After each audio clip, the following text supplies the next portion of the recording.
Hello friends, मैं सोनू सिद्दीकी स्वागत करता हूं आपका अपना यूट्यूब चैनल एग्जाम दर्पण में। और आज हम लोग देखने वाले हैं भारत का भूगोल भाग 4। जी हाँ दोस्तों, क्या देखेंगे तो भारत का भूगोल भाग 4। इसके पहले हम लोगों ने भाग 1, भाग 2 और भाग 3 यानी तीनों भाग को, जो भारत की स्थिति एवं विस्तार जो थी उसके तीनों पार्ट को मैंने अपने चैनल पे अपलोड कर दिया है। और जिन भाइयों ने यानी भाग 1, भाग 2 और भाग 3 को नहीं देखा है, कृपया करके पहले जाकर भाग 3, भाग 2 और भाग 1 को देख ले, ताकि आपको ये भारत का भूगोल भाग 4 100% समझ में आएगी। ये मेरी गारंटी है, ठीक है। वैसे भी नहीं देखिएगा, फिर भी ये जो पार्ट है वो आपको समझ में आएगी। लेकिन बेसिक जानकारी के लिए मैं आपको बता देना चाहता हूं कि कृपया करके जाके आप भाग 1, भाग 2 और भाग 3 को देख लिए। चलिए, तो आज हम लोग देखने वाले हैं भारत का भूगोल में भारत की स्थिति एवं विस्तार में आपका जो चौथा पार्ट है वो होगा भारत के द्वीप एवं चैनलें। ठीक है, भारत के द्वीप एवं चैनल। तो चलिए, जो टॉपिक है उसको लिख दे रहा है, भारत के द्वीप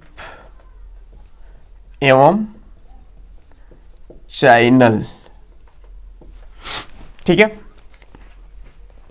तो इसके पहले दोस्तों हमने यानी भाग 3 में क्या देखा था। भाग 3 में हम लोगों ने देखा था कि भारत की जो तटीय यानी भारत की जो तटीय लंबाई है वो कितनी है, और भारत की स्थलीय सीमा की लंबाई यानी तटीय सीमा की लंबाई और स्थलीय सीमा की लंबाई, दोनों ही लंबाई को हम लोगों ने बेहतरीन तरीके से समझा था। और ये भी हम देखे थे कि किन किन देशों को वो छूती थी। आपका स्थलीय सीमा हो गया या तटीय सीमा हो गया, ठीक है। जैसे काकरापारा तट हो गया, कोंकण तट हो गया, कन्नड़ तट हो गया, आपका मालाबार तट हो गया, आपका यहाँ पर कौन सा तट था जी, कोरोमंडल तट था, उत्तरी सरकार जो तट था, ये सब के बारे में हम लोगों ने चर्चा किया था। तो कृपया करके जाकर आप उस वीडियो को देख लीजिए। आज हम लोग देखेंगे भारत के द्वीप एवं चैनल। ठीक है, कि भारत में कितने द्वीप हैं और कौन कौन सी चैनल है जो भारत से होकर जाती है। ठीक है, उसके बारे में हम आज विस्तृत पूर्वक से अध्ययन करेंगे। तो चलिए, सबसे पहले एक बार हम इसको देख ले रहे हैं। यानी भारत के आसपास ये जो क्षेत्र आपको दिखाई दे रहा है ये आपका नेपाल है, नेपाल। और जस्ट इसके ऊपर में ये उत्तर वाला जो भाग होगा ये आपका हो जाएगा चीन। ये तो आप जानते ही होंगे भूटान है, और यहां पर आपका पाकिस्तान स्थित है, पाकिस्तान। ठीक है दोस्तों, ये आपका जो क्षेत्र है वो है म्यांमार।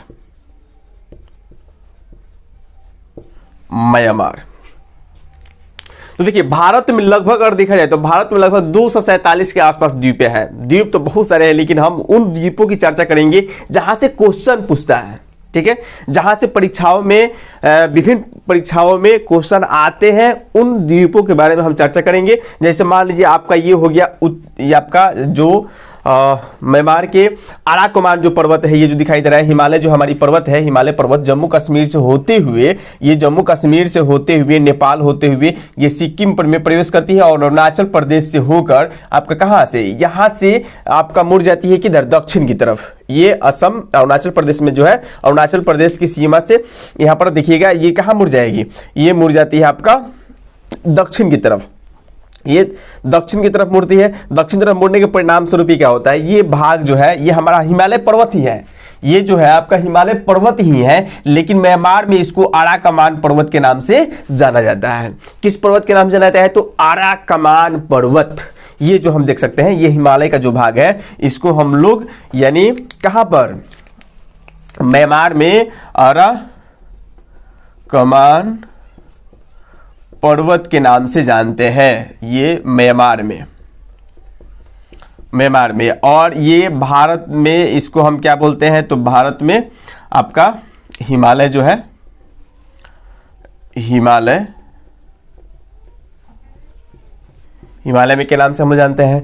तो यहां पर देखेंगे कि जो अराकमान जो पर्वत है, ये आपका यहां पर ये आपका म्यांमार होते हुए ये कहा है छिछला भाग, यानी समुद्र में यानी तली के रूप में चला जा रहा है। ठीक है, समुद्र में छिछला भाग। आप लोग एटलस पे देखिएगा तो एटलस पे यानी छिछले समुद्र को व्हाइट कलर से थोड़ा सा दर्शाया गया है। ठीक है, और गहरा जो समुद्र होता है उसको ब्लू कलर से दिखाया गया, यानी गहरे ब्लू रंग से दर्शाया गया। आप देख सकते हैं एटलस वगैरह आप देखते होंगे तो उसमें देखते होंगे कि जहां पर यानी समुद्र की गहराई कम होती है उसको उजला कलर से दिखाया गया, और जहां पर समुद्र की गहराई अधिक होती है वहां पर पूरा ब्लू यानी पूरा नीला कलर से उसको दर्शाया गया है। ठीक है, तो आप उसको देखिएगा। तो यहां पर आप देखिएगा तो आराकमान जो पर्वत है ये टापू की तरह जहां तहां यानी उठा ये उचावच के रूप में यहां पर फैला हुआ है और आता है। यहां पर ये एक द्वीप है, इस द्वीप का नाम है, हम यहां पे नाम लिख दे रहे हैं। इस द्वीप का नाम क्या है जी? तो इस द्वीप का नाम है आपका कोको द्वीप। क्या बोलेंगे इसको?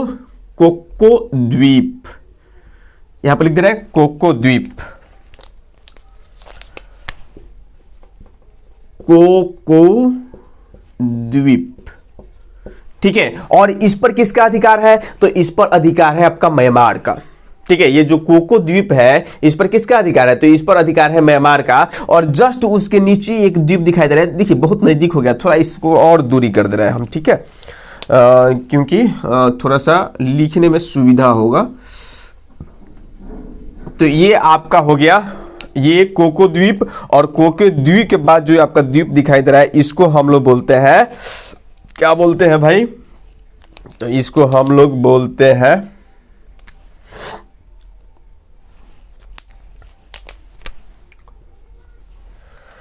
लैंडफॉल द्वीप।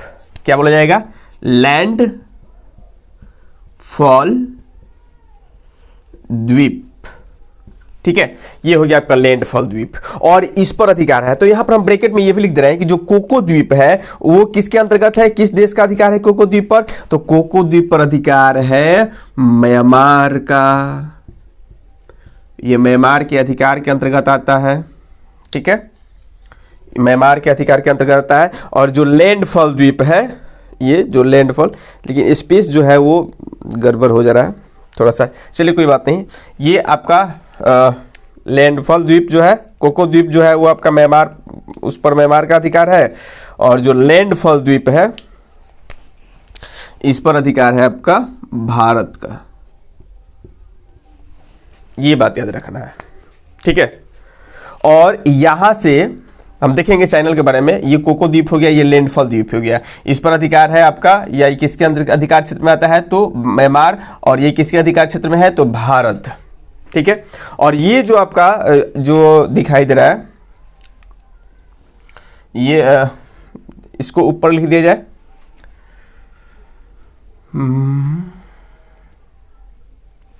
बता है, इसको साइड में कर देना है। चलिए, ये जो लैंडफॉल जो द्वीप है इसको यहां ना लिखकर हम लोग इधर लिख दे रहे हैं, थोड़ी सी सुविधा होगी दोनों द्वीप को।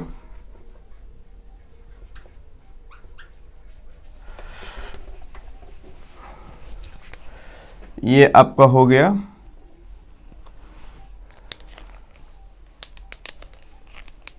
कोको द्वीप,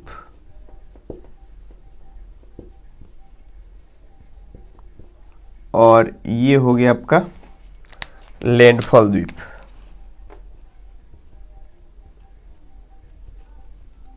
लैंडफॉल द्वीप। ठीक है,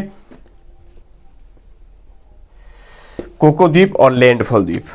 ये जो आपको दिखाई दे रहा है ये यहाँ पर बहुत सारे द्वीप है, छोटे मोटे वैसे तो बहुत सारे द्वीप है, लेकिन हम लोग ने क्या किया है जो इम्पोर्टेंट द्वीप है उसी को, लगभग यहाँ पर भी बहुत सारे द्वीपों का समूह है। हाँ, लेकिन जो इम्पोर्टेंट है जहाँ से क्वेश्चन आते हैं उसी के बारे में हम यहाँ पर चर्चा करेंगे।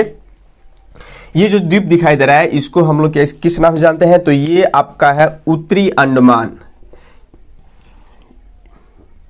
इसको हम बोलते हैं उत्तरी अंडमान।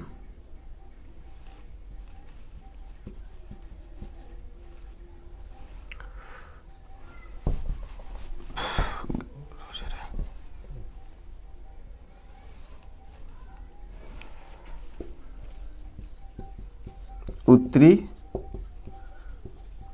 अंडमान। और ये जो दिखाई दे रहा है इसको हम लोग बोलते हैं मध्य अंडमान।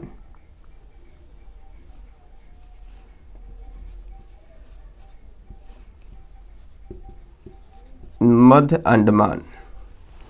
ठीक है, और ये जो द्वीप दिखाई दे रहा है इसको हम लोग क्या बोलते हैं, तो ये आपका हो गया, ये उत्तरी अंडमान हो गया, मध्य अंडमान हो गया, ये आपका हो गया दक्षिणी अंडमान, दक्षिणी अंडमान, और ये जो है आपका, इसको हम बोलते हैं लिटिल अंडमान, लिटिल अंडमान। ठीक है, 4 द्वीप ये हो गए।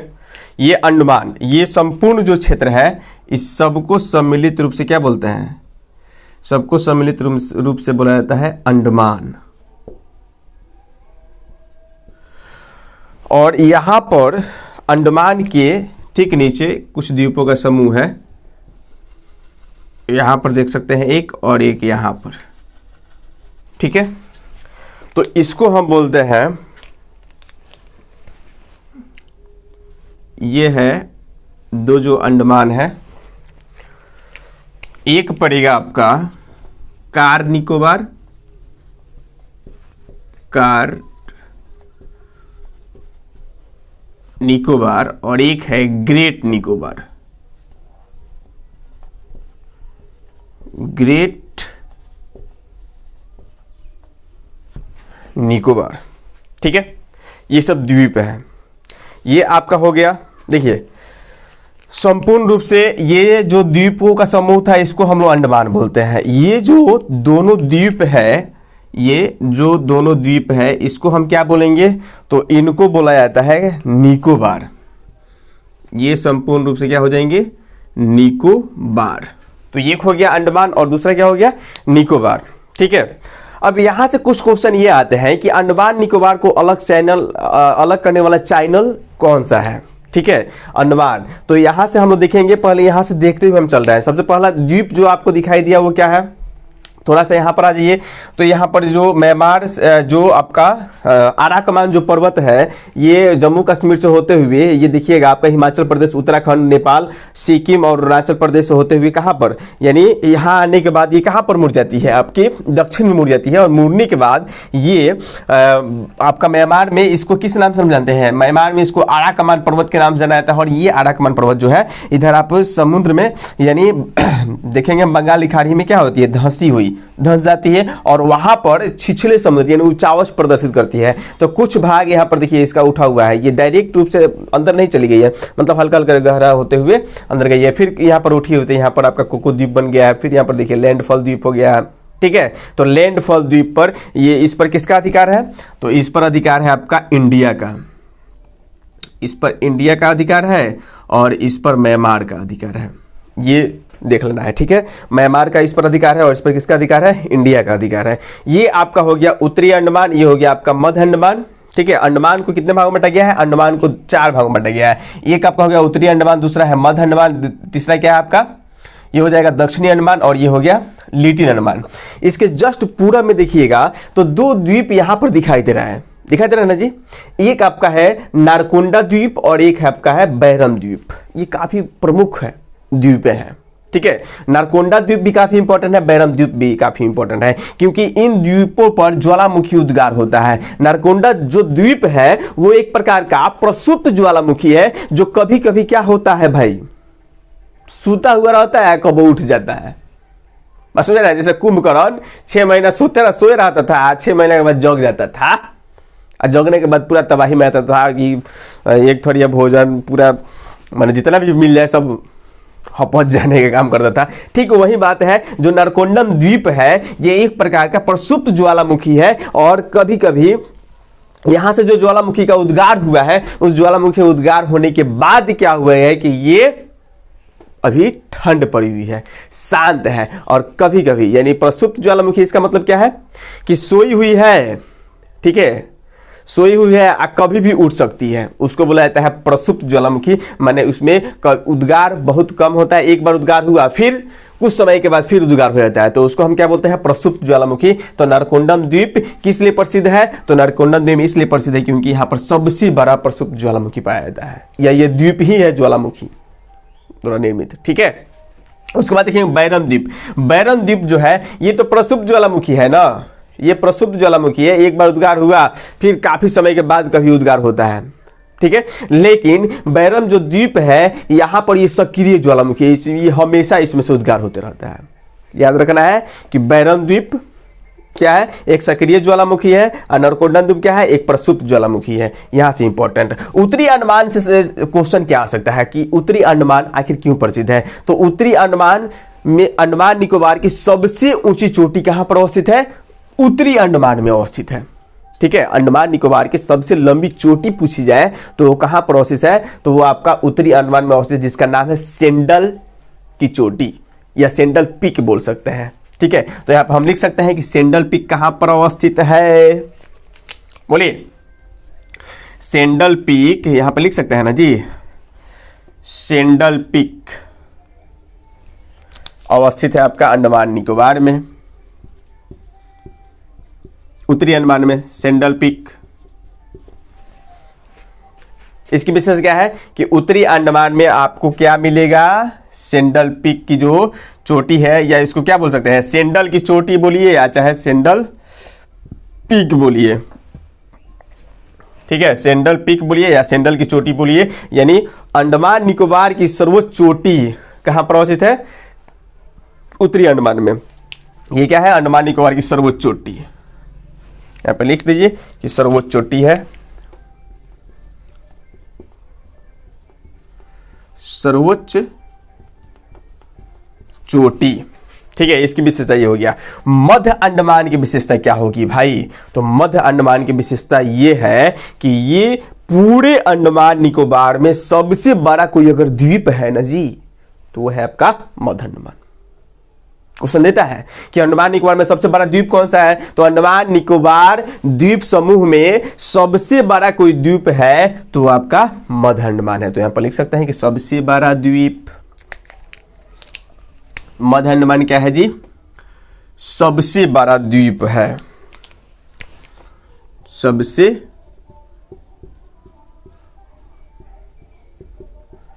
बड़ा द्वीप कौन है, तो सबसे बड़ा द्वीप जो है वो आपका मध्य अंडमान है। उत्तरी अंडमान की विशेषता क्या है कि यहां पर उत्तरी अंडमान में सेंडल पीक की चोटी अवस्थित है, यानी सेंडल पीक अवस्थित है कहां पर, अंडमान निकोबार में, और यह अंडमान निकोबार की सर्वोच्च चोटी है। बस ये याद आपको रखना है कि उत्तरी अंडमान में क्या है, तो सेंडल पीक है, यानी सर्वोच्च चोटी जो है अंडमान निकोबार की सर्वोच्च चोटी वो कहां पर अवस्थित है, तो अंडमान निकोबार की सर्वोच्च चोटी जो है आपकी उत्तरी अंडमान में अवस्थित है, ठीक है। ये आपके दिमाग में छप जाना चाहिए कि अंडमान निकोबार की सर्वोच्च चोटी क्या है, तो एकदम आंख में टिक आउट कर दीजिए कि भाई अंडमान निकोबार की सर्वोच्च चोटी जो है उत्तरी अंडमान में है, बस इससे ज्यादा कुछ नहीं। उसके बाद ये मध्य अंडमान आपका जो है कि मध्य अंडमान की विशेषता क्या है, इससे क्वेश्चन हो तब भाई सबसे बड़ा द्वीप है अंडमान निकोबार द्वीप समूह में। मान लीजिए कि बहुत सारे द्वीप है, द्वीपों का ये समूह है, तो इतने सारे द्वीप हैं, तो इसमें सबसे बड़ा कोई अगर द्वीप होगा तो मध्य अंडमान है। देखिए सबसे बड़ा हमने फिगर में दर्शा दिया है कि सबसे बड़ा, देखिएगा टिक आउट कर दीजिएगा, एकदम नक्शा दिमाग में छप रहेगा तबे ना तो जाकर वहां पे टक टक टक जाएगा, भाई कहाँ है, नहीं मालूम चलेगा भाई, किताब पढ़ के थोड़ा समझ में आएगा। एक बार मैं कह रहा हूं कि एकदम ये जो आपका द्वीपों का द्वीप है और आपका चैनल है, ध्यान से पढ़ लीजिए, इसमें एक भी क्वेश्चन ये चैप्टर पढ़ने के बाद आपको कहीं भी फंसने वाला नहीं है, ये 100% मैं गारंटी के साथ बोल सकता हूं।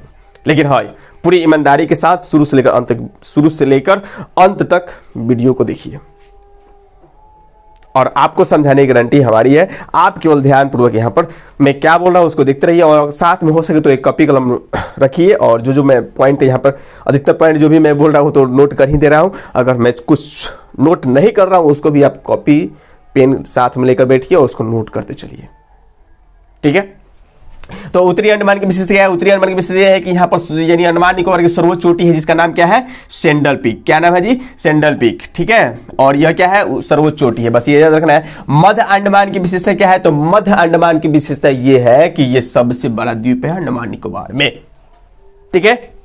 नारकोंडा द्वीप की विशेषता, नारकोंडा द्वीप एक प्रसुप्त ज्वालामुखी ही है भाई, प्रसुप्त ज्वालामुखी। क्वेश्चन ये पूछा हुआ है बीपीएससी, ठीक है। तो नरकुंडम द्वीप जो है आप क्या है, नरकुंडम द्वीप एक प्रसुप्त ज्वालामुखी, इसकी विशेषता है कि यहाँ पर प्रसुप्त ज्वालामुखी पाई जाती है। नरकुंडम द्वीप एक प्रसुप्त ज्वालामुखी है, यह ज्वालामुखी उद्गार होता ही है इसमें से, ठीक है। और ये बैरम द्वीप जो है ये एक प्रकार सक्रिय ज्वालामुखी है। ये अंडमान निकोबार के पूरा में दोनों द्वीप अवस्थित है। अब अंडमान को 4 भागों में जो हम लोग बांटे हैं उसमें से ये जो दिखाई दे रहा है दक्षिणी भाग, ये आपका है दक्षिणी अंडमान। और इसकी विशेषता क्या है, कुछ तो होगा। तो देखिए दक्षिणी अंडमान की विशेषता ये है कि दक्षिणी अंडमान, अब समझिए कि सबका आप बताइएगा, सब लोग जानते होंगे अंडमान निकोबार की राजधानी कहाँ है, बताइए तो। अंडमान निकोबार की राजधानी पोर्ट ब्लेयर है। तो पोर्ट ब्लेयर कहाँ स्थित है, पोर्ट ब्लेयर यही जगह स्थित है, बोलेरो मत बोलिएगा, पोर्ट ब्लेयर, ठीक है। पोर्ट ब्लेयर कहाँ स्थित है, तो पोर्ट ब्लेयर आपका दक्षिणी अंडमान में स्थित है।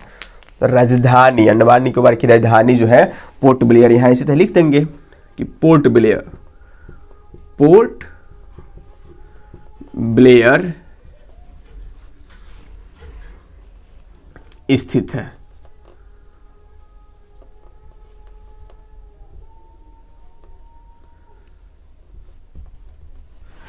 पोर्ट ब्लेयर बोलते हो तो समझ नहीं आएगा कि भाई अंडमान निकोबार जो राजधानी हो कहाँ से, क्वेश्चन पूछे अंडमान निकोबार राजधानी कहाँ स्थित है, उत्तरी अंडमान, मध्य अंडमान, दक्षिणी अंडमान, अंडमान, तो एकदम ये की था दक्षिणी अंडमान में स्थित है।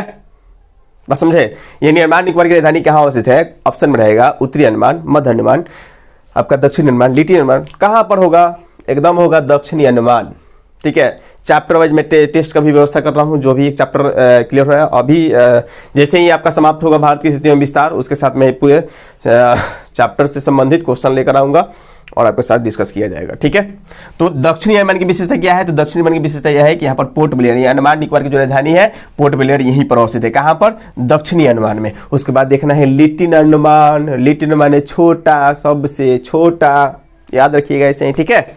उसके बाद ये कार निकोबार, कार निकोबार छोड़ दिए, कुछ खास है नहीं। ग्रेट निकोबार आप देख लेना, ग्रेट निकोबार, हाँ हम लोगों ने क्या पढ़ा था, भारत के मुख्य बिंदु, भारत की दक्षिणतम बिंदु क्या है, देखिएगा वीडियो जो नहीं देखे हैं इसके पहले वाला वीडियो नंबर 2 भाग 2, ठीक है। भारत की स्थिति में विस्तार में भाग 2 में हम आपको बताया है भारत की स्थिति में विस्तार, उसमें बताए थे कि 8 डिग्री उत्तरी अक्षांश से 37 डिग्री उत्तरी यानी अक्षांश तक भारत का विस्तार है। और फिर हमने ये बताया था कि भारत की मुख्य भूमि का ये जो विस्तार था ये था 8 डिग्री 4 मिनट कन्याकुमारी, ठीक है। लेकिन हमने यह भी आपको बोला था उस समय, याद होना चाहिए कि भाई भारत की मुख्य भूमि का दक्षिणतम बिंदु आपका ये 8 डिग्री 4 मिनट है। लेकिन आपसे ये क्वेश्चन पूछ दे कि भारत का दक्षिणतम बिंदु कौन सा है, तो हमने आपको बताया था, याद होना चाहिए कि भाई वो होगा आपका पार्सन बिंदु, पिग्मेलियन पॉइंट या इंदिरा पॉइंट, बताए थे, याद होना चाहिए। तो ये कहां पर अवस्थित है, जो आपका ये देख सकते हैं ग्रेट निकोबार में, यहां पर लिख देंगे कि ग्रेट निकोबार जो है यहीं पर आपका पार्सन बिंदु या पिग्मेलियन पॉइंट है, भारत का दक्षिणतम बिंदु, भारत का दक्षिणतम बिंदु, ठीक है। कहां पर अवस्थित है, तो भारत को जो दक्षिणतम बिंदु है वो ग्रेट निकोबार में अवस्थित है। दक्षिणतम बिंदु कौन सा है, तो दक्षिणतम बिंदु हो जाएगा ना जी पार्सन बिंदु या पिग्मेलियन पॉइंट, ठीक है। पार्सन बिंदु या पिग्मेलियन पॉइंट,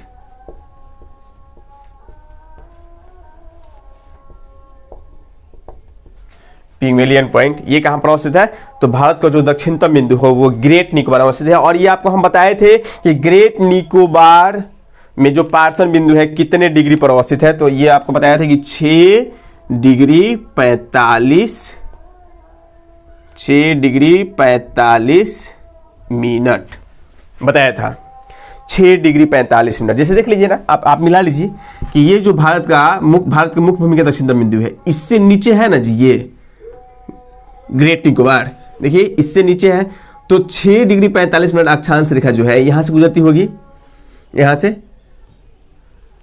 ठीक है। तो ये 8 डिग्री 4 मिनट के नीचे है कि ऊपर है, ये जो रेखा आ रही है ये नीचे है ना, तो ये हो जाएगा 6 डिग्री 45 मिनट अक्षांश रेखा, ये बात आप ध्यान में रखिएगा, ठीक है। तो भारत की दक्षिणतम बिंदु, क्योंकि देखिए अंडमान निकोबार जो है वो किसका भाग है, अंडमान निकोबार भारत का ही भाग है, इस पर भारत का अधिकार है, ये इन द्वीपों पर, तो भारत ही माना जाएगा। तो भारत का दक्षिणतम बिंदु जो अवस्थित है वो कहाँ है, तो भारत का दक्षिणतम बिंदु आपका हो जाएगा ग्रेट निकोबार में अवस्थित है। कहाँ अवस्थित है, ग्रेट निकोबार, ठीक है, ग्रेट निकोबार में भारत का दक्षिणतम बिंदु है। अब यहां से 2-3 पॉइंट और याद करने वाले हैं, इसको देख लिया जाए, ठीक है। जैसे हम लोग आगे बढ़ेंगे यहां पर आपको दिखाई देगा थोड़ा सा चैनल के बारे में, इस सब की चर्चा हमने कर दी है, थोड़ा सा चैनल यहां पर देख ले रहे हैं। ये द्वीप हो गया है, कोको द्वीप हो गया, लैंडफॉल द्वीप हो गया, इसमें कोई दिक्कत नहीं होनी चाहिए। कोको द्वीप पर किसका अधिकार है, म्यांमार का। लैंडफॉल द्वीप पर किसका अधिकार है, भारत का, ठीक है। अब इन दोनों के बीच से एक चैनल गुजरता है जिसको हम लोग बोलते हैं कोको स्टेट। दोनों के बीच से होकर एक चैनल गुजरते हैं जिसको हम क्या कहते हैं, ये जो चैनल गुजरती है इसको हम कहते हैं कोको स्टेट। क्या बोला जाएगा, कोको स्टेट, कोको स्टेट, याद रखिएगा, ठीक है। क्वेश्चन ये हो सकता है कि कोको द्वीप और लैंडफॉल द्वीप को अलग करने वाला चैनल का नाम क्या है, तो बताइए, तो आप एकदम आंख मूत्र बताइए, कोको द्वीप और लैंडफॉल द्वीप के बीच से कौन जा रहा है, कोको स्टेट, ठीक है। क्वेश्चन ये भी सकता है। अब देखिए यहां पर कोको जो द्वीप है, कोको द्वीप पर किसका अधिकार है, म्यांमार का। लैंडफॉल द्वीप पर किसका अधिकार है, भारत का, इंडिया का।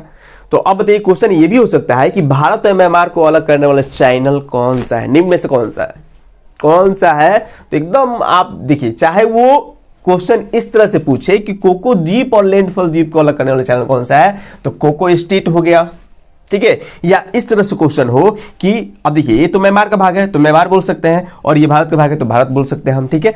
तो भारत और म्यांमार को अलग करने वाला चैनल कौन सा है, तो कोको स्टेट, ये एक चैनल ही है। कोको स्टेट चैनल जो है वो क्या करता है, यानी कोको द्वीप और लैंडफॉल द्वीप को अलग करता है, चाहे भारत और म्यांमार को अलग करता है।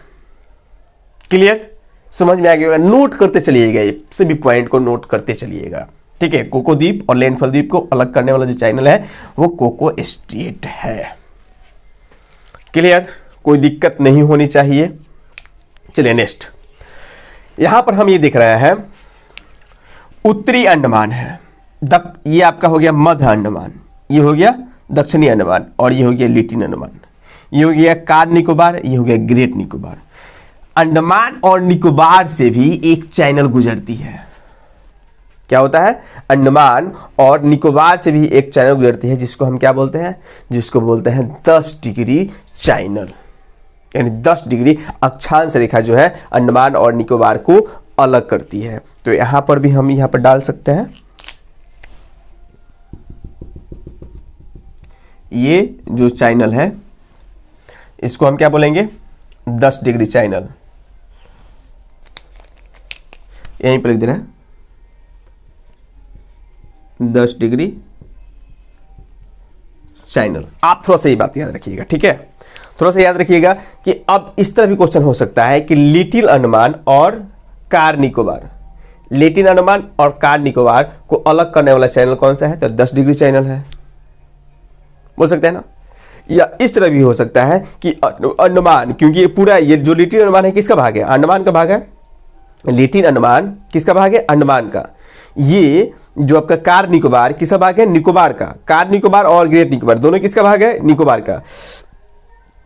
उत्तरी अंडमान, मध्य अंडमान, उसके बाद आपका दक्षिणी अंडमान, लिटिल अंडमान, ये चारों किसका भाग है, अंडमान का। सपोज इट मान लीजिए क्वेश्चन ये हो कि अंडमान और निकोबार को अलग करने वाला चैनल कौन सा है, तो हम बोल सकते हैं ना 10 डिग्री चैनल, यानी 10 डिग्री चैनल जो है वो क्वेश्चन इस तरह भी हो सकता है कि आपका लिटिल अंडमान और कार निकोबार को अलग करने वाला चैनल कौन सा है, तो 10 डिग्री चैनल। या इस तरह से हो सकता है कि अंडमान और निकोबार को अलग करने वाला चैनल कौन सा है, तभी हम बोलेंगे, क्या बोलेंगे, 10 डिग्री चैनल।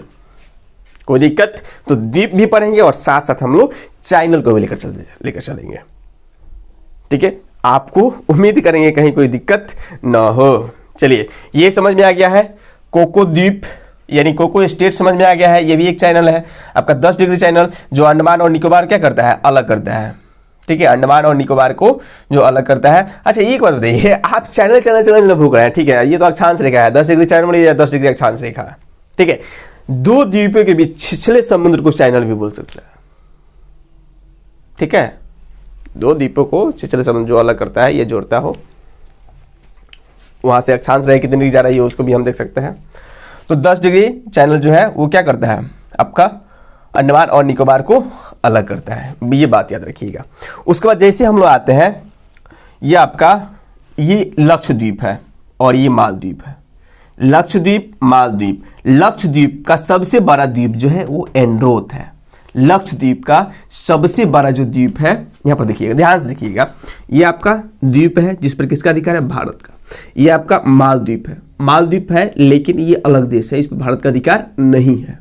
ठीक है, तो लक्षद्वीप का सबसे बड़ा द्वीप एंड्रोथ, लक्षद्वीप का सबसे दक्षिणी द्वीप मिनिकॉय, दिखाई दे रहा है, ये लक्षद्वीप का ही भाग है। मिनिकॉय भी लक्षद्वीप का भाग है, एंड्रोथ भी लक्षद्वीप का भाग है। ठीक है, दोनों ये लक्षद्वीप के ही भाग है, लेकिन इनकी विशेषता क्या है, अब इनकी विशेषता के बारे में ये सबको देखना पड़ेगा, लेकिन हम कोशिश करें पहले चैनल के बारे में देख लीजिए, फिर इनकी विशेषताओं के बारे में हम बता देंगे। ठीक है, यहां पर देखिए, तो यहां से थोड़ा सा हम देख रहे हैं, आपका यहां से भी एक चैनल गुजरती है और यहां से भी एक चैनल गुजरती है। ये आपका है 8 डिग्री चैनल, 8 डिग्री चैनल। ठीक है, और ये है, यहां पर थोड़ा सा इसको बढ़ा देना है,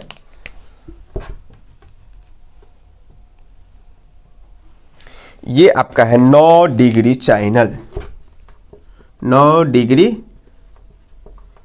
चैनल। ठीक है, अब इन बातों को थोड़ा सा ध्यान दीजिएगा। क्वेश्चन ये हो सकता है, एंड्रोथ और मिनिकॉय को कौन अलग करता है, आज 9 डिग्री चैनल हो जाएगा। एंड्रोथ एवं मिनिकॉय को अलग करने वाला चैनल 9 डिग्री चैनल, या इस प्रकार से भी हो सकता है,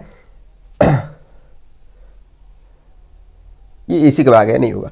यहां पर देखिए थोड़ा सा, ये एंड्रोथ और मिनिकॉय को अलग करने वाला चैनल कौन सा है, 9 डिग्री चैनल, और मिनिकॉय और मालदीव को अलग करने वाला चैनल कौन सा है, तो 8 डिग्री चैनल। कितने डिग्री चैनल, 8 डिग्री चैनल। ठीक है, यहां पर देखिए, मिनिकॉय और मालदीव वो अलग करने वाला चैनल कौन सा है, 8 डिग्री चैनल। यहां पे दो क्वेश्चन, ये दो तरह से पूछ सकते हैं, एक कि मालदीव और लक्षद्वीप को अलग करने वाला चैनल कौन होता है, 8 डिग्री चैनल, या इस प्रकार से होता है मिनिकॉय, केवल मिनिकॉय दे दे, मिनिकॉय और मालदीव को अलग करने वाला चैनल कौन सा है, तो 8 डिग्री चैनल। तो हमें उम्मीद है कि आपको ये पूरा 100% समझ में आया होगा। आया है तो बाबू जितना हो सके उतना इस वीडियो को लाइक कीजिए, शेयर कीजिए और सब्सक्राइब कीजिए, और अपने दोस्तों के पास भी शेयर करके बोलिए कि कृपया करके आप लोग क्या कीजिए, सब्सक्राइब कीजिए। और पूरा history, geography, polity, economy, physics, chemistry, bio और आपको मैथ रीजनिंग के लिए हम टीचर बुलाने वाले हैं, और ऑल सब्जेक्ट की परिपूर्ण और पूरा डीपली यहाँ पर आपको तैयारी कराई जाएगी। और बिना होता है ना कि थोड़ा सा चैनल चल गया तो पेड बैच चलाना शुरू करता है, मैंने आपसे पूरा वादा के साथ बोल रहे हैं कि पेड बैच हमारा कभी नहीं चलेगा। ठीक है, और पूरा आपका जितने भी जनरल कंपटीशन हो, या आप संघ लोक सेवा आयोग हो, ठीक है, या राज्य संघ लोक सेवा आयोग या राज्य लोक सेवा आयोग, यानी अधिकतर परीक्षाओं की तैयारी आपको फ्री ऑफ कॉस्ट कराया जाएगा एग्जाम दर्पण चैनल पे। ठीक है, तो कृपया करके जितना हो सके उतना लाइक ठोकिए और शेयर कीजिए, और चैनल को सब्सक्राइब कीजिए। चलिए आगे हम लोग देख रहे हैं, यहाँ पर हम लोगों ने क्या देखा था कि आपका ये मिनिकॉय और मालदीव, मिनिकॉय और मालदीव को अलग करने वाला चैनल जो है 8 डिग्री चैनल है। मिनिकॉय और यहाँ पर एंड्रोथ को अलग करने वाला चैनल जो है 9 डिग्री चैनल है। क्वेश्चन इस प्रकार से भी हो सकता है कि मालदीव, ठीक है, और लक्षद्वीप को अलग करने वाला चैनल कौन सा है, या कितना डिग्री चैनल अलग करता है, तो 8 डिग्री चैनल, क्योंकि मिनिकॉय किसके अंतर्गत है, लक्षद्वीप के। ठीक है, कोई दिक्कत नहीं होनी चाहिए। चलिए आगे हम लोग बढ़ रहे हैं, यहां पर है सालसेट द्वीप, द्वीप के बारे में अभी चल रहा है ना, तो यहां पर है सालसेट द्वीप। आप देखे होंगे मुंबई, तो देखिए मुंबई जो है ये आपका भारत है, तो इस प्रकार से मान लीजिए सपोज इट, ये यहां पर मुंबई अवस्थित है कोना पर। किस द्वीप पर? तो सालसेट द्वीप पर मुंबई अवस्थित है। क्वेश्चन कभी पूछ देता है कि मुंबई किस द्वीप पर अवस्थित है, तो सालसेट द्वीप पर। यहां पर भी देख सकते हैं कि दोनों तरफ से जल से ही घिरा, इधर से भी जल, इधर से भी जल, इधर से भी जल। तो ये आपका याद रखिएगा कि मुंबई का जो तट है वो किस द्वीप पर अवस्थित है? मुंबई तो सालसेट द्वीप पर अवस्थित है। और आलिया बेट का द्वीप, यहां पर देखिए आलिया बेट यानी खंभात की खाड़ी में नर्मदा नदी जो आती है, नर्मदा नदी के मुहाने पर यानी एक द्वीप का निर्माण हुआ है जिसे हम क्या कहते हैं? आलिया बेट का द्वीप। ये बात देखिएगा, ये आपका खंभात की खाड़ी गुजरात में पड़ेगा आपका, ठीक है। और ये सालसेट द्वीप यानी मुंबई के द्वीप को बोला जाता है, ठीक है। सालसेट द्वीप हो गया, आलिया बेट का द्वीप हो गया। कोई दिक्कत? यहां तक कोई दिक्कत नहीं होनी चाहिए। चलिए आगे हम लोग बढ़ रहे हैं। आलिया बेट द्वीप खंभात की खाड़ी में अवस्थित है, यहां पर लिख दीजिए खंभात की खाड़ी, खंभात की खाड़ी।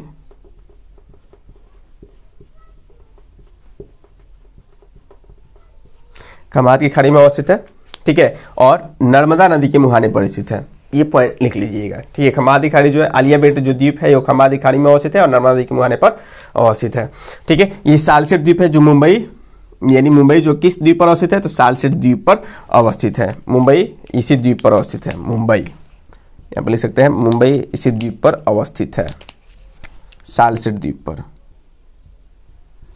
मुंबई। क्लियर?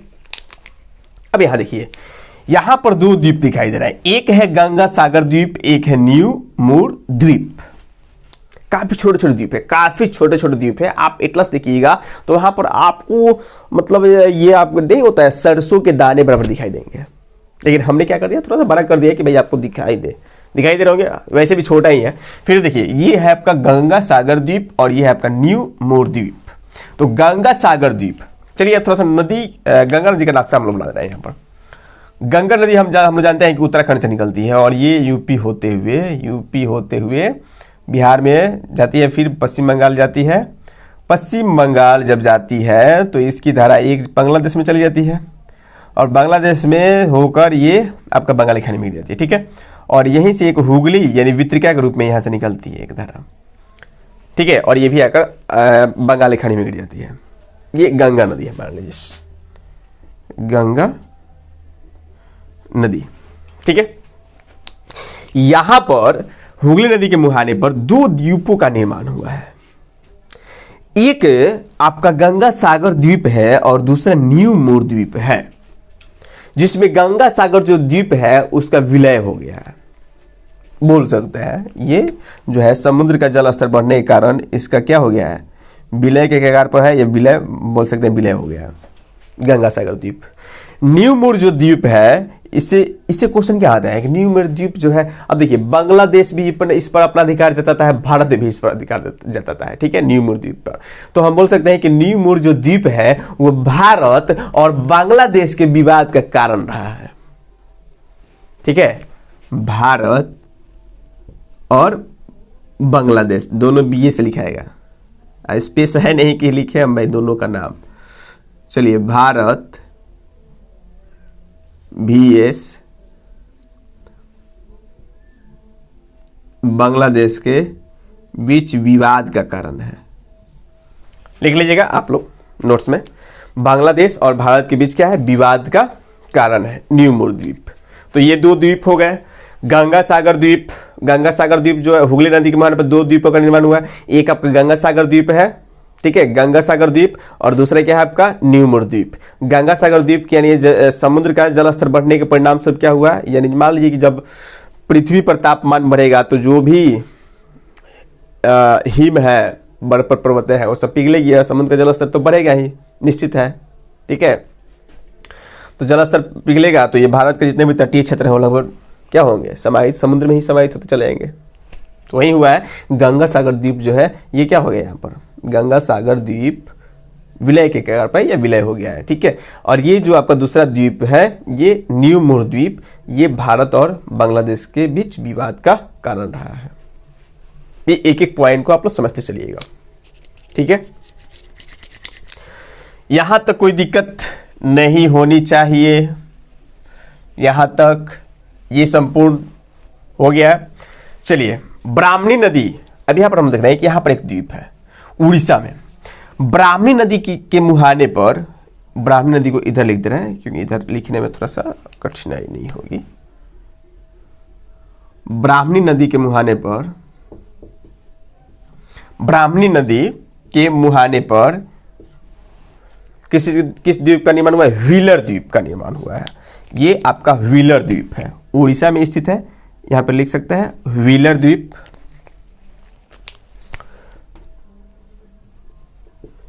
व्हीलर द्वीप, ठीक है। ब्राह्मणी नदी जो है उड़ीसा में बहती है और ब्राह्मणी नदी के मुहाने पर, ये देखिए हम यहां पर सटा दिए लेकिन ये सच में सटा हुआ भाग नहीं है। द्वीप मैंने चारों तरफ से जल से गिरा हो, ठीक है, 3 तरफ से जल से गिरा हुआ है।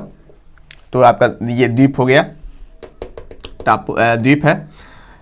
यहां पर क्या है आपका व्हीलर द्वीप है। व्हीलर द्वीप, इस द्वीप की विशेषता क्या है? तो व्हीलर द्वीप आप लोग सुने होंगे कि ये मिसाइल 7 बजे या 7:30 बजे 8 बजे यहाँ से लॉन्च होने वाली है। उड़ीसा में स्थित व्हीलर द्वीप से लॉन्च होने वाली है या छोड़ी जाएगी। तो जितने भी मिसाइलों का परीक्षण किया जाता है वो सब किस द्वीप से किया जाता है? व्हीलर द्वीप से।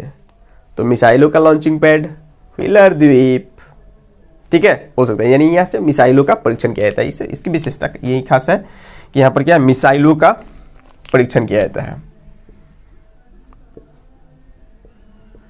मिसाइलों का परीक्षण किया जाता है, ठीक है। व्हीलर द्वीप पर क्या होता है? तो मिसाइलों का परीक्षण किया जाता है। मिसाइल जितने भी है, चंद्रयान 2 जो भी आपका मिसाइल वगैरह है, ये सब का परीक्षण किया जाता है। आपका बोल सकते हैं व्हीलर द्वीप। और ये जो आपका है, ये कौन सा द्वीप है जी? तो इस द्वीप का नाम है सतीश श्रीहरिकोटा। श्रीहरिकोटा रेड ही है क्या? ब्लैक। श्रीहरिकोटा, श्रीहरिकोटा द्वीप, ठीक है। व्हीलर द्वीप या श्रीहरिकोटा द्वीप। अब देखिए श्रीहरिकोटा द्वीप की विशेषता क्या है? तो श्रीहरिकोटा द्वीप ये कहां पर है? आपके आंध्र प्रदेश। जैसे देखिएगा यहां पर तमिलनाडु जो है ना आपका,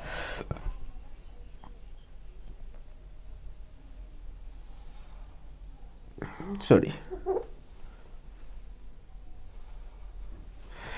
तमिलनाडु जहां समाप्त होता है और आंध्र प्रदेश सीमा जहां से स्टार्ट होती है, तो तमिलनाडु और आंध्र प्रदेश के मुहाने पर, तमिलनाडु और आंध्र प्रदेश के मुहाने पर यानी आपका श्रीहरिकोटा द्वीप का क्या हुआ है? यानी श्रीहरिकोटा द्वीप का निर्माण हुआ है। कहां पर? तमिलनाडु और किसके? आंध्र प्रदेश के मुहाने पर, यानी कोने पर बोल सकते हैं। यानी श्रीहरिकोटा द्वीप का निर्माण हुआ है। और श्रीहरिकोटा द्वीप की विशेषता ये है कि यहां से रॉकेटों को लॉन्च किया जाता है। रॉकेट, ठीक है। यहां पर देखिए भारतीय अनुसंधान यानी सतीश धवन अंतरिक्ष केंद्र जो है यहीं पर अवस्थित है। यहां पर लिख सकते हैं सतीश धवन अंतरिक्ष केंद्र। सतीश धवन अंतरिक्ष केंद्र कहां पर अवस्थित है? ये श्रीहरिकोटा में ही स्थित है, सतीश धवन। और जिसको हम क्या बोलते हैं? भारतीय अंतरिक्ष अनुसंधान संगठन, इसरो। यानी यहां पर बोल सकते हैं ये रॉकेटों का लॉन्चिंग पैड है। यानी PSLV और GSLV प्रकार के जितने भी क्या होते हैं रॉकेट होते हैं, सबको कहां से लॉन्च किया जाता है? तो ये रॉकेटों का लॉन्चिंग पैड है। PSLV या GSLV जो रॉकेट होते हैं, यहां पे हम लिख सकते हैं PSL, डायरेक्ट लिखिए रॉकेटों का लॉन्चिंग पैड, स्पेस बहुत कम है। रॉकेटों का लॉन्चिंग पैड या रॉकेटों को लॉन्च किया जाता है, लॉन्च किया जाता है। ठीक है, ये बात याद रखना है। इसमें जो आपका व्हीलर द्वीप है, व्हीलर द्वीप यानी मिसाइलों का परीक्षण किया जाता है, और रॉकेटों का परीक्षण कहां पर किया जाता है, रॉकेटों का लॉन्च कहां से किया जाता है, तो ये हो जाएगा श्रीहरिकोटा। जो श्रीहरिकोटा जो द्वीप है, यहां से आपका रॉकेटों को लॉन्च किया जाता है। कहां से, तो सतीश धवन अंतरिक्ष केंद्र यहीं पर अवस्थित है, जिसे हम क्या यानी इसरो जो है, इसरो यानी क्या बोलते हैं, इंडियन स्पेस रिसर्च ऑर्गेनाइजेशन, ये जो आपका संगठन है, भारतीय अंतरिक्ष अनुसंधान संगठन, ये जो आपके अवस्थित है, कहाँ पर अवस्थित है, तो श्रीहरिकोटा द्वीप पर अवस्थित है, यानी सतीश धवन अंतरिक्ष केंद्र, यानी बोल सकते हैं हम डायरेक्ट रूप से कि रॉकेटों का लॉन्चिंग पैड यानी श्रीहरिकोटा द्वीप को माना जाता है, यहाँ से रॉकेटों को लॉन्च किया जाता है। तो बस इतनी सी बात आपको याद रखना है कि व्हीलर द्वीप से मिसाइल और श्रीहरिकोटा से रॉकेट। व्हीलर द्वीप मिसाइल और श्रीहरिकोटा क्या, रॉकेट। आपसे पूछ दे कि सतीश धवन अंतरिक्ष केंद्र कहाँ है, तो सतीश धवन अंतरिक्ष केंद्र जो है वो श्रीहरिकोटा द्वीप पर अवस्थित है। ये भी क्वेश्चन पूछा हुआ है, पूछता है बहुत सारे एग्जामों में, बहुत वीवीआई क्वेश्चन है। याद रखिएगा इन सभी पॉइंट को, जो भी हम लोग पढ़ रहे हैं कोई भी बेकार नहीं है, सब कुछ इंपॉर्टेंट है। ठीक है, यहां पर देखिए, तो ये हो गया व्हीलर द्वीप हो गया, व्हीलर द्वीप हो गया, श्रीहरिकोटा द्वीप हो गया। अब ये आपका जो है, जो तमिलनाडु में बाबू दिखाई दे रहा है, ये इसका नामवा है, क्या है, पंबन द्वीप। क्या नामवा है इसका, इसका नामवा है पंबन द्वीप, इसका नाम है आपका पंबन द्वीप, पंबन द्वीप।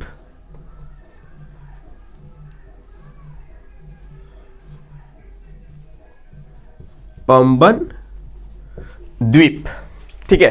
अब देखिए पंबन द्वीप कहाँ अवस्थित है, तो पंबन द्वीप तमिलनाडु में तो स्थित है, ठीक है, लेकिन एक बात याद रखना है और कि पंबन द्वीप जो है ये मन्नार की खाड़ी, यानी तीन तरफ से स्थल से गिरा हुआ समुद्री भाग खाड़ी कहलाता है।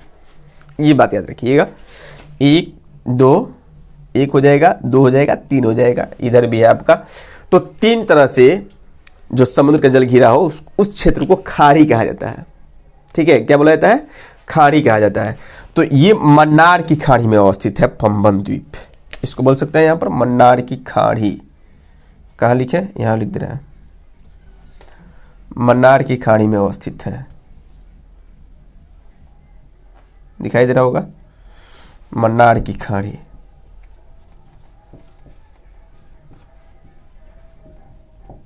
मन्नार की खाड़ी। तो पंबन द्वीप कहाँ अवस्थित है, तो पंबन द्वीप जो है ये मन्नार की खाड़ी में अवस्थित है। ठीक है, पंबन द्वीप कहाँ अवस्थित है, तमिलनाडु, देख रहे हैं तमिलनाडु स्टेट है, इसी में आपका पंबन द्वीप जो है वो कहाँ है, मन्नार की खाड़ी में अवस्थित है। और पंबन द्वीप का जो ये दक्षिणतम यानी पूर्वी बिंदु जो दिखाई दे रहा है, ये अंतिम बिंदु जो दिखाई दे रहा है, इसको हम बोलते हैं धनुषकोटि। एक नाम हुआ कहाँ है, एक नाम है धनुषकोटि, धनुषकोटि। और धनुषकोटि देखिए श्रीलंका में भी ये छोटा चुकी दिखाई दे रहा है बिंदु है, इसका क्या नाम हुआ है जी, तो इसका नाम है तलैया मन्नार द्वीप। क्या नाम है, तलैया मन्नार द्वीप, तलैया मन्नार द्वीप, याद रखिएगा। ठीक है, ये आपका श्रीलंका में पड़ता है, ये कहाँ पड़ता है, श्रीलंका का भाग है, और ये तो देख ही रहा है ये आपका भारत है। ठीक है, तो तलैया मन्नार द्वीप, और इसके बीच में क्या हुआ है, एगो सेतु बना है, पुल बना है। अरे नहीं बोला जाता था कि श्री राम जी और उनके भक्त हनुमान जी के सहयोग से, उनके वानर सेनाओं के सहयोग से ये पुल का निर्माण किया गया था, पत्थर रखकर। तो यही है आपका धनुषकोटि से तलैया मन्नार में, ऐसा धार्मिक पुस्तकों में है और उस पर हम लोगों को विश्वास भी है। ठीक है, ये निर्माण हुआ था। ठीक है, तो ये माना जाता है। तो यहाँ पर एक पुल का निर्माण हुआ है वर्तमान में, जिसको हम लोग बोलते हैं, क्या बोलते हैं जी, इस पुल का नाम है आपका आदम का पुल। क्या बोलते हैं जी हम लोग? आदम का पुल। आदम का पुल या रामेश्वरम ही बोल सकते हैं। क्या बोल सकते हैं? रामेश्वरम। आदम का पुल बोलिए चाहे रामेश्वरम बोलिए, रामेश्वरम। ठीक है, आदम का पुल चाहे रामेश्वरम, चाहे राम सेतु पुल, राम सेतु, कुछ भी बोलिए, आपकी इच्छा। आदम का पुल हो, रामेश्वरम पुल हो या राम सेतु हो। क्या बोलते हैं? धनुषकोटि से ये तलैया मनार, और इसकी बीच की दूरी कितनी है? तो मात्र 24 किलोमीटर। यानी धनुषकोटि, ये पंबन द्वीप जो है, पंबन द्वीप जो आपका है, पंबन द्वीप में धनुषकोटि और श्रीलंका में तलैया मनार जो द्वीप है, इनके बीच की दूरी जो है मात्र 24 किलोमीटर है। यहां पर लिख लीजिए 24 km। मात्र कितना किलोमीटर है? 24 km किलोमीटर है। ठीक है, ये धनुषकोटि से आदम, ये आपका तलैया मनार जो द्वीप पड़ता है श्रीलंका में, इसके बीच की दूरी मात्र 24 किलोमीटर है यहाँ से। ठीक है, और यहाँ पर जल संधि है, जिसको पाक जल संधि, यानी भारत और श्रीलंका के बीच की जल संधि क्या बोलते हैं? पाक जल संधि। यही जल संधि जो है, इसको क्या बोला जाता है? पाक जल संधि। पाक जल संधि यानी दो स्थलों को क्या कर रहा है? ये जोड़ने का काम कर रहा है, जल संधि। ठीक है, दो द्वीपों को क्या कर रहा है? यहाँ पर जोड़ने का काम करता है। तो इस जल को क्या कहेंगे? इस जल के संधि को पाक जल संधि के नाम से जाना जाता है। ये भी यहाँ से क्वेश्चन पूछता है कि पाक जल संधि, तो भारत और बीच के जल संधि को हम क्या कहते हैं? तो पाक जल संधि के नाम से जाना जाता है। ये पॉइंट सबको याद हो गया होगा। व्हीलर द्वीप में क्या करना है? व्हीलर द्वीप यानी मिसाइलों का परीक्षण किया जाता है। श्रीहरिकोटा द्वीप में क्या करना है? सतीश धवन अंतरिक्ष केंद्र यहाँ पर अवस्थित है, यहाँ से रॉकेटों का परीक्षण किया जाता है। और पंबन द्वीप पे याद रखना है कि पंबन द्वीप जो आपका है वो मन्नार की खाड़ी में अवस्थित है, और इसकी अंतिम बिंदु जो है वो आपका धनुषकोटि है। और यहाँ से श्रीलंका में एक द्वीप है तलैया मनार द्वीप, और जो मन्नार की खाड़ी में अवस्थित है। और इस यहाँ से यहाँ तक की दूरी, ये आपका भारत जो धनुषकोटि है और ये जो श्रीलंका में तलैया मनार है, इसके बीच की दूरी 24 किलोमीटर है। और इन दो क्षेत्रों के बीच के जल संधि को, यानी भारत और श्रीलंका के बीच के जल संधि को हम क्या कहते हैं? पाक जल संधि। ठीक है, और देखना है कि भाई यहाँ क्या हुआ है कि भाई धनुषकोटि से तलैया मनार के बीच एक पुल का निर्माण हुआ है, जैसे हम आदम के पुल भी कहते हैं। ये आदम के पुल के नाम से जाना जाता है। ये सभी पॉइंट को आप लोग नोट करते चलिएगा, बहुत इंपॉर्टेंट पॉइंट ये सभी है। ठीक है, चलिए यहाँ तो कोई किसी को दिक्कत नहीं हुआ होगा जहाँ तक मुझे उम्मीद है। आगे हम लोग बढ़ते हैं, थोड़ा सा इस बिंदु पर भी चर्चा कर रहे हैं कि यहाँ बोला जाता है, क्या बोला जाता है? बोला ये जाता है, एक बार रिविजन कर दूँ, एक बार रिविजन कर ले हम लोग यहाँ से, उसके बाद हम लोग देखेंगे थोड़ा सा ये आपका लक्षद्वीप जो है, लक्षद्वीप को क्या बोला जाता है? तो लक्षद्वीप को मूंगा द्वीप भी बोला जाता है। तो क्यों बोला जाता है या प्रवाल द्वीप बोला जाता है, इसके बारे में थोड़ा सा बताना था।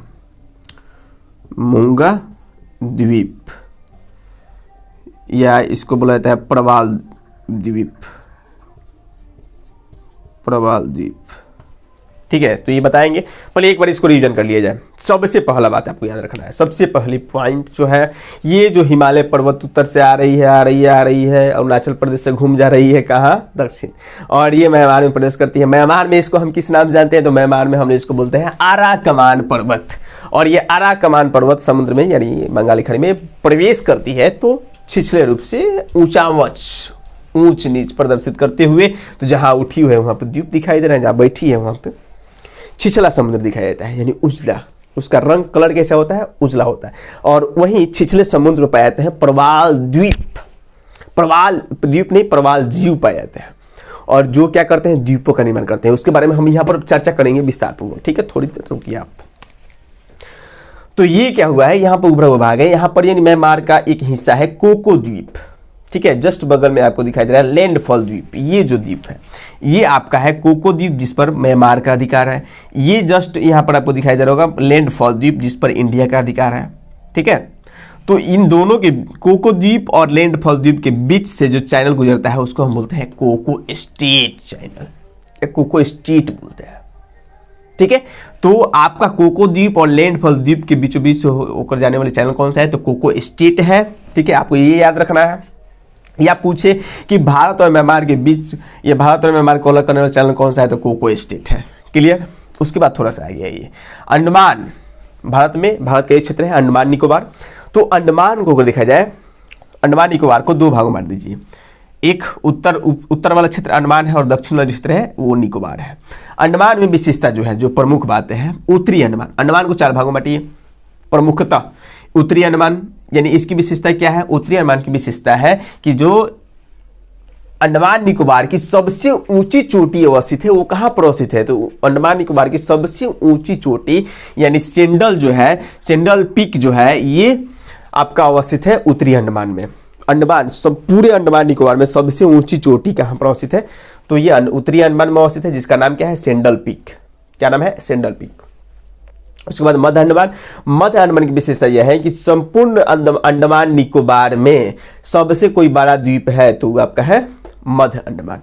ये बात आपको याद रखना है कि संपूर्ण द्वीपों में सबसे बड़ा कोई द्वीप है तो क्या है, मध्य अंडमान। उसके बाद देखिएगा यहाँ पे आपका है दक्षिणी अंडमान। दक्षिणी अंडमान की विशेषता यह है कि ये अंडमान और निकोबार की राजधानी है पोर्ट ब्लेयर। तो पोर्ट ब्लेयर कहाँ पर अवस्थित है, पोर्ट ब्लेयर अवस्थित है आपके, पोर्ट ब्लेयर आपके अवस्थित है दक्षिणी अंडमान में, ठीक है। उसके बाद देखिए ये आपका हो गया निकोबार। निकोबार जो है, निकोबार को दो भाग बांट दीजिए, कार निकोबार और एक होता है ग्रेट निकोबार। ये आपका जो भाग है कार निकोबार और ये है आपका ग्रेट निकोबार। तो ग्रेट निकोबार में क्या है, तो भारत का, हम लोग पढ़े थे कि भारत की मुख्य भूमि का दक्षिणतम बिंदु कन्याकुमारी। अब भारत का दक्षिणतम बिंदु तो क्या बोला गया था आपको, पिग्मेलियन पॉइंट बोले थे हम लोग, पिग्मेलियन पॉइंट या पार्सन बिंदु। तो वो पार्सन बिंदु और पिग्मेलियन जो पॉइंट है, भारत की जो दक्षिणतम बिंदु है वो कहाँ पर अवस्थित है, तो भारत की जो दक्षिणतम बिंदु है वो अवस्थित है आपका ग्रेट निकोबार में। कभी कभी हो सकता है बड़े एग्जाम में पूछता है ये सब क्वेश्चन, तो ये आपको याद रखना है यहाँ तक। उसके बाद थोड़ा सा आपको ध्यान देना है व्हीलर द्वीप पर, यानी महानदी के मुहाने पर एक द्वीप का निर्माण हुआ है। उससे पहले हम थोड़ा सा ऊपर चल रहे हैं, गंगा नदी। गंगा नदी आपके उत्तराखंड से होते हुए उत्तर प्रदेश, बिहार, उसके बाद झारखंड होते हुए पश्चिम बंगाल जैसे ही प्रवेश करती है, तो यहाँ बंगाल में प्रवेश जैसे ही करेगी, यहाँ से दो भागों में बट जाती है। कितने भागों में, दो भागों में। मुख्य धारा जो है वो आपका चला जाता है कहाँ पर, यानी बंगाल होते हुए बांग्लादेश में चली जाती है, और बांग्लादेश, और एक धारा जो है ये हुगली के नाम से ये आती है आपका बंगाल की खाड़ी में आकर गिरती है। यहाँ पर तो हम लोग देखे हैं, यहाँ पर सुंदरवन का डेल्टा यहाँ बनता ही है, सुंदरवन का डेल्टा। ये पढ़ेंगे हम लोग आगे, जब नदियों के बारे में पढ़ेंगे तो उसके बारे में बताएंगे। हाँ, सुंदरवन का डेल्टा का निर्माण करती है।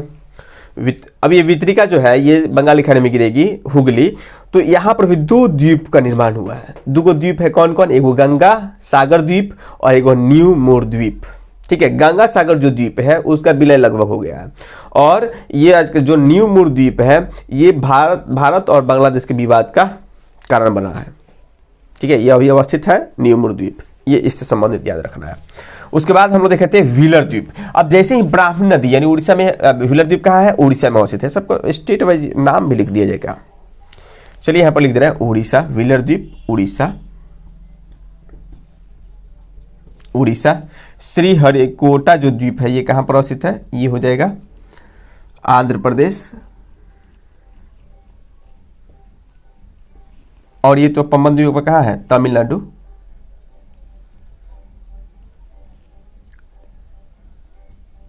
तमिलनाडु, ठीक है। तो देखिए श्रीहरिकोटा जो द्वीप है वो आंध्र प्रदेश में अवस्थित है, और श्रीहरिकोटा द्वीप, इसकी विषय व्हीलर द्वीप की विषय क्या है, यहाँ से मिसाइलों का परीक्षण किया जाता था। श्रीहरिकोटा जो द्वीप है ये कहाँ पर अवस्थित है, आंध्र प्रदेश में अवस्थित है, और यहाँ पर सतीश धवन अंतरिक्ष केंद्र है जहाँ से रॉकेटों को परीक्षण किया जाता है, इसरो का, ठीक है। इसरो का लॉन्चिंग पैड आपका ये। उसके बाद है पंबन द्वीप। तो पंबन द्वीप जो तमिलनाडु में अवस्थित है, या आप बोल सकते हैं तमिलनाडु राज्य में, और बोला जाए तो वास्तविक रूप से मन्नार की खाड़ी में अवस्थित है ये। और इसकी जो अंतिम बिंदु जो है ये आपका धनुषकोटी है, और ये धनुषकोटी से श्रीलंका की एक द्वीप है तलैया मन्नार, इसकी दूरी जो 24 किलोमीटर है। और यहाँ पर आप देखिएगा धनुषकोटी और तलैया मन्नार के बीच एक पुल बना है, जिसको यानी जो भारत और श्रीलंका को क्या करता है, जोड़ता है।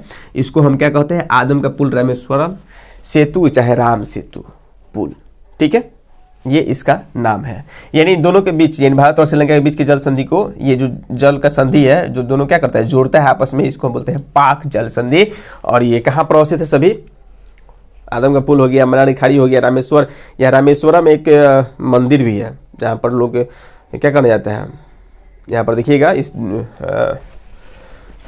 धार्मिक स्थल है जहाँ पे लोग तीर्थ वगैरह के लिए जाते हैं इस द्वीप पर। तो मन्नार की खाड़ी में ये अवस्थित है, ठीक है, यह याद रखना है। आलिया बेट का जो खंभात की खाड़ी में आलिया बेट का द्वीप है, देखिएगा यहाँ पे नर्मदा नदी के मुहाने पर ये इसका निर्माण हुआ है। मुंबई जो अवस्थित है वो सालसेट द्वीप पर अवस्थित है, ये बात याद रखना है। और यहाँ पर हम लोग चल रहा है कि लक्षद्वीप, मालदीप, ये हम लोग देखे थे कि लक्षद्वीप का सबसे बड़ा द्वीप एंड्रोथ था और सबसे छोटा द्वीप मिनिकॉय है। तो एंड्रोथ और मिनिकॉय को अलग करने वाले चैनल को कितना डिग्री है, तो 9 डिग्री है।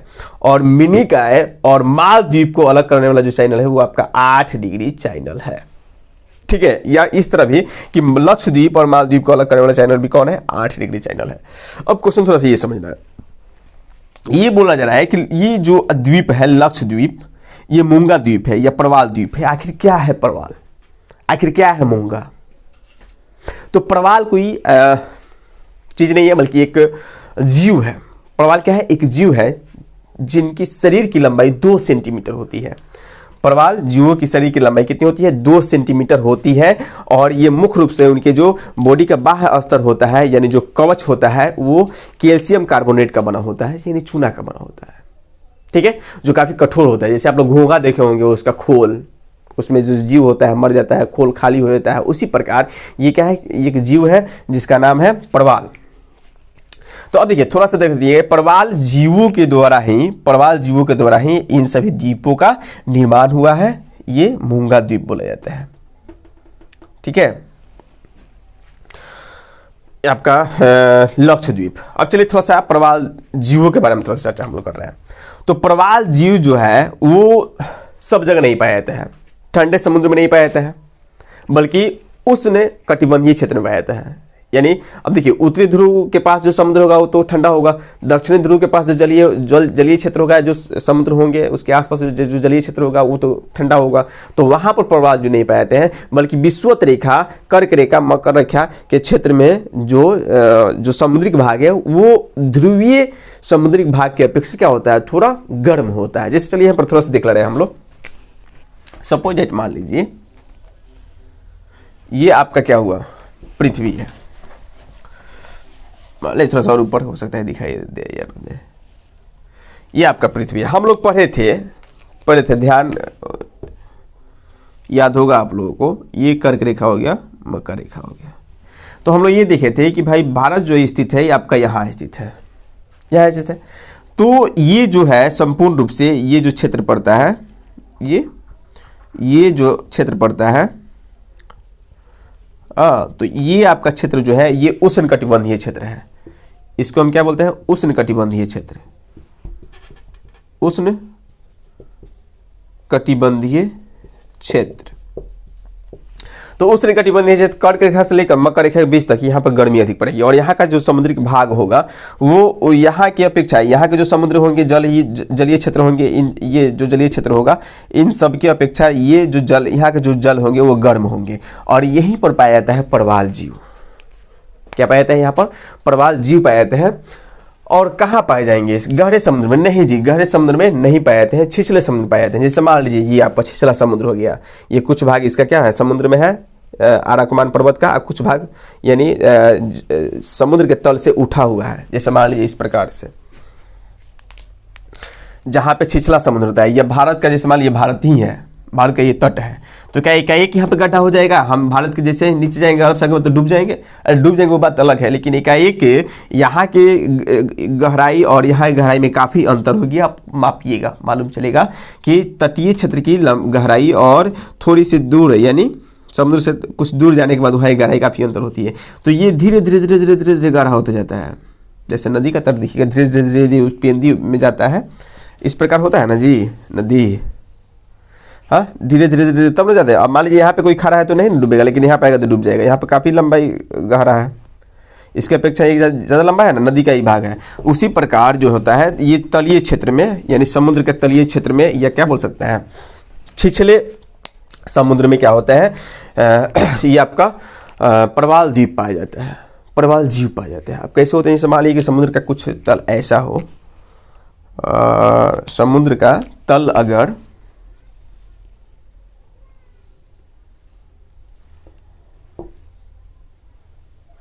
मान लीजिए यहाँ पर ये समुद्र का तल हो गया, यहाँ से कुछ भाग उठा, ठीक है,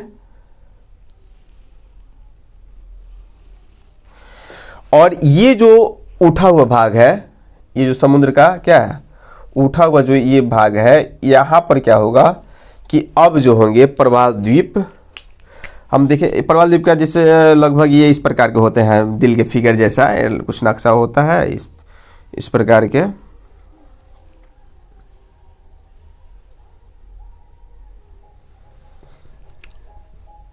ये उनके बाहरी आवरण है। अब मान लीजिए इस पर क्या होंगे, एक जीव मरेगा और दूसरा जीव इसी के चुनाव खाकर क्या होंगे, बड़े होंगे, और ये अपना ये लाखों करोड़ों की संख्या में होते हैं, एक दो नहीं होते हैं। क्या होते हैं? लाखों करोड़ों की संख्या में होते हैं, और ये आगे चल कर क्या कर देते हैं, यानी धीरे धीरे धीरे धीरे समुद्र के तल को यानी जल स्तर को वेद पार कर यहाँ पर द्वीप का निर्माण कर देते हैं, और यहाँ पे लोग अपना घर द्वार बना कर रहेगा। सीधी बात है, बस समझ आएगा। ये एक प्रकार के ऐसे द्वीप है, ठीक है, जीव है प्रवाल। प्रवाल जीव क्या है, इनका मान लीजिए खोखा हो गया, कैल्शियम कार्बोनेट का बना होता है, इसमें ये छिपे होते हैं, ठीक है। ये जब मर जाएंगे तो फिर दूसरा जीव क्या होगा, इन्हीं के ऊपर, क्योंकि लाखों करोड़ों की संख्या में ये होता है, उसमें कुछ लोग मरते जाता है, फिर उसके ऊपर जो मर गया उसके ऊपर फिर दूसरा जीव क्या हो गया, अपना घर बना लिया और वहाँ पे रहने लगा। ये इसी प्रकार ये दिन पर दिन ये क्या होता जाता है, लंबवत, यानी लंबवत रूप में जब प्रवाल एक दूसरे के ऊपर, ठीक है, लंबवत रूप में, ऊर्ध्वाधर रूप में, लंबवत रूप में यानी ऊर्ध्वाधर उसी को बोला जाता है, ऊर्ध्वाधर रूप में जब प्रवाल जीव एक दूसरे के ऊपर अपने को स्थापित कर यानी द्वीपों का निर्माण करते हैं या टापू का जो निर्माण करते हैं उसे बोला जाता है प्रवाल द्वीप। इसको बोला जाए क्या, प्रवाल द्वीप, प्रवाल द्वीप बोला जाएगा। लेकिन यही अगर इस प्रकार से हो, अगर इनका निर्माण इस प्रकार से हो, सपोज दैट ये क्या करें, ये क्षैतिज रेखा में समुद्र के अंदर, क्षैतिज रेखा में क्या करें, समुद्र के अंदर अपनी वृद्धि करें, तो ये क्या कहलाएगा, इसे बोलते हैं भीति, यानी प्रवाल भीति। इसको क्या बोला जाता है, इसको बोला जाता है प्रवाल भीति, प्रवाल भीति। जब ये ऊर्ध्वाधर होगा, लंबवत होगा, ऊर्ध्वाधर होगा, तब इसे बोला जाएगा प्रवाल द्वीप, और जब ये क्षैतिज होगा तब इसे बोला जाएगा प्रवाल भीति, ठीक है। तो जो लक्षद्वीप जो बना हुआ है ये प्रवाल जीवों के द्वारा, यानी प्रवाल के अवशेषों, यानी जो उसका बाह जो देखिए ना भाई, आप लोग देखे होंगे वो ऐठा वगैरह, घोगा वगैरह, उसका जो बाहरी आवरण होता है वो काफ़ी मजबूत होता है, और जब दाब पड़ता है यानी अरबों खरबों का दाब पड़ता है, जब पृथ्वी ठंडी हुई, हम लोग जानते हैं जब पृथ्वी की उत्पत्ति हुई थी, पृथ्वी उस समय काफ़ी गर्म थी, और जब गर्म थी, ठंडी हुई, तभी इन सब जीवों का निर्माण हुआ। जब गर्म थी तो जितने भी तत्व थे वो सब पिघल कर, जैसे मान लीजिए आपकी पृथ्वी ये है, ठीक है, ये पृथ्वी है, पृथ्वी में कितने परत है, 3 परत है। तो हम देखते हैं कि सियाल में क्या होता है, तो सियाल में सिलिका प्लस एल्युमिनियम की मात्रा होती है, ये हल्के है तो ऊपर रह गए। सीमा में क्या होता है, सिलिका प्लस मैग्नीशियम, ये थोड़ा भारी है तो नीचे चले गए। और नीफे में क्या होता है, निकेल प्लस फेरस होता है, फेरस होता है, तो सबसे भारी है निकल, फेरस माने लोहा, तो वो अंदर चले गए। ठीक है, तो ये पृथ्वी क्या हो गई, पृथ्वी जब ठंड पड़ गई यानी ठंड हुई तो हजारों लाखों वर्ष तक इसमें क्या हुआ, चंद्रमा के टूटने के बाद यानी पृथ्वी से जहाँ से टूटी हुई है वहाँ से ऐसा माना जाता है कि प्रशांत महासागर जो गर्त है वहीं से चंद्रमा का क्या, पृथ्वी पहले डमरू के आकार की थी और वहीं से चंद्रमा टूट कर लगा पृथ्वी के चक्कर लगाने, तो जो गर्त थी वो समुद्र के रूप में आज विकसित है। काफ़ी हजारों वर्षों तक बारिश हुआ जिसके परिणाम स्वरूप वो गर्त भरकर यानी प्रशांत महासागर में परिणत हो गया। जब महासागर बने तो वो छिछले समुद्र में क्या होने लगा, इस प्रकार के जीवों का उस समय से ही ये प्रवाल जीव जो है क्या कर रहे हैं, यानी अपनी वृद्धि कर रहे हैं और विभिन्न प्रकार के द्वीपों का निर्माण कर रहे हैं। उसमें से एक द्वीप है आपका लक्षद्वीप। और लक्षद्वीप की विशेषता क्या है, जैसे मान लीजिए बीच में गैप है, बीच में जो गैप है ना जी, बीच में ये गैप है, देख रही है बीच में गैप है, कभी कभी ये खाली रहता है, तो ये मछलियों का नर्सरी भी बोला जाता है, मछलियों का नर्सरी बोला जाता है। अब मछलियों का नर्सरी कैसे है भाई, मछलियों के लिए नर्सरी कैसे है ये थोड़ा सा देख लीजिए। अब देखिए ये विभिन्न कलर का होता है, जो द्वीप होगा प्रवाल द्वीप, ये विभिन्न प्रकार के कलर यानी समुद्र में आप देखिएगा, ये आप देखिए हम लोग देखे थे प्रवाल भित्ति का उदाहरण यहाँ पर है, पहले प्रवाल द्वीप के बारे में देख लेना फिर प्रवाल भित्ति के बारे में हम लोग देखेंगे। तो ये जो है आपका प्रवाल द्वीप, तो प्रवाल द्वीप की विशेषता क्या है कि यहाँ पर बीच बीच में गैप होता है और मछलियों के नर्सरी के काम क्यों करता है, क्योंकि देखिए मछलियों के लिए ये तीनों चीज उपलब्ध कराता है। एक तो आवास उपलब्ध कराता है, दूसरा क्या हो जाएगा मछलियों के लिए भोजन भी उपलब्ध कराता है, और तीसरा जो है ये मछलियों के लिए आवास उपलब्ध कराता है, भोजन उपलब्ध कराता है, और यानी इनके लिए विशेष रूप से जीवन रक्षा यानी जीवन की रक्षा भी कराता है। अब कैसे इसको देखा जाए, जैसे मान लीजिए कि छोटी छोटी मछलियाँ क्या होती है यहाँ पर अधिकतर रहती है, ठीक है, और हम लोग जानते हैं कि समुद्र में बड़ी मछलियाँ जो है वो छोटी मछलियों को खा जाती है, समुद्र में बड़ी मछलियाँ जो है वो छोटी मछलियों को निगल जाती है। तो अब इसमें क्या होता है कि छोटे छोटे इसमें गैप है, छोटे छोटे गैप है। जैसे मान लीजिए कि बड़ी मछली यहाँ पर ये छोटी मछली है, ये छोटी मछली है, ठीक है, ये छोटी मछली है और बड़ी मछली जाना चाहती है इसको खाने, ठीक है, यहाँ से दौड़ लगाई, यहाँ से दौड़ लगाई, जैसे ही गई तो छोटी मछली यहाँ पर आ गई। अब ये गैप पतला है, क्या बड़ी मछली इसमें प्रवेश कर जाएगी? नहीं करेगी। इसलिए क्या होता है कि छोटी मछलियों का ये जीवन रक्षक होता है, छोटी मछली अपने जान को यहाँ पर क्या करती है, बचाती है बड़ी मछलियों से, ठीक है। तो अपने एक तो जीवन की रक्षा हो रही है, दूसरे की उनको भोजन भी प्राप्त होता है। भोजन कैसे प्राप्त होते हैं, तो ये प्रवाल जीव जो है जैसे ही मुंह में निकालेगा तो लपक से पकड़ लेगी सब मछलियाँ। प्रवाल जीव जैसे ही मुंह घोंघा से निकाला, जैसे देखिएगा ना कछुआ क्या करता है, कछुआ अपने मुंह निकलता है ना जी, एक लत मारी ये अभी चल रहा है, जैसे छुएगा तो पक से अंदर चला गया, लुका जाता है, छिप जाता है। उसी प्रकार जो है ये प्रवाल द्वीप जैसे ही ताक झांक इस तरह देखेंगे तब तक कि झपाटा मार लेती है मछली। अब बहुत सारे लाखों करोड़ों की संख्या में जीव है और लाखों संख्या में मछलियाँ भी यहाँ पर रहती है, हजारों की संख्या में मछलियाँ भी रहती है, तो उनके लिए भोजन भी मिल जाता है और जीवन रक्षा करने के लिए घर भी मिल जाता है, और साथ में यहाँ पर क्या कर सकते हैं, आवास भी इनको प्राप्त हो जाती है, ठीक है। अब बड़ी मछलियों को रहने के कारण क्या है कि अब बताइए कि यहाँ बहुत सारी छोटी मछलियाँ हैं, मान लीजिए कि 10%, 20%, 50% मछलियाँ अगर छिप गई, बच गई, लेकिन और बड़ी मछलियाँ जो है बहुत बड़ी संख्या में आए तो कुछ मछलियों को जरूर पकड़ लेगी, वहाँ पहुँचते पहुँचते दबोच लेगी, दौड़ कर नहीं पकड़ लेगी, अरे कुछ तो भागी जाएगी लेकिन कुछ तो पकड़ाएगी ना। इसके चक्कर में बड़ी मछलियाँ भी यहाँ पर रहती है। छोटी मछलियाँ का तो आवास का केंद्र ही है।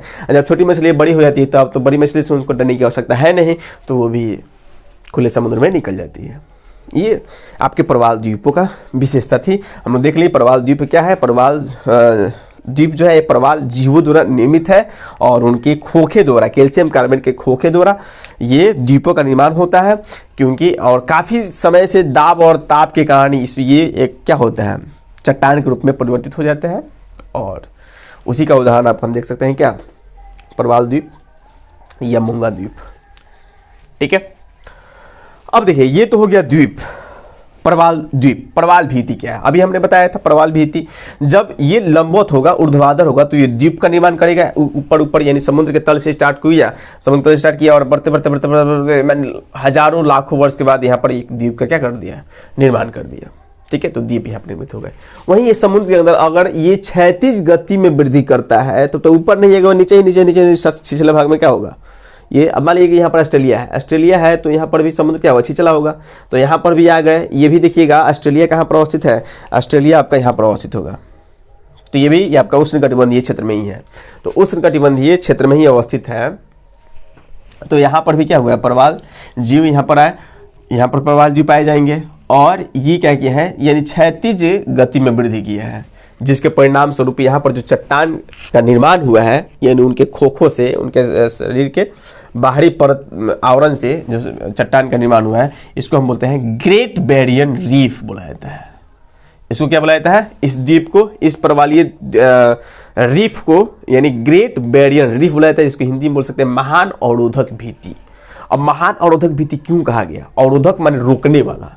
जैसे मान लीजिए कि समुद्र में बहुत सारी हलचलें होती है, समुद्र में अचानक चक्रवात आ गया और चक्रवात तीव्र गति में जैसे ही आता है, ये महान अवरोधक भित्ति जो है ग्रेट बैरियर रीफ ऑस्ट्रेलिया को काफी चक्रवातों से रक्षा दिलाता है, सुरक्षा दिलाता है।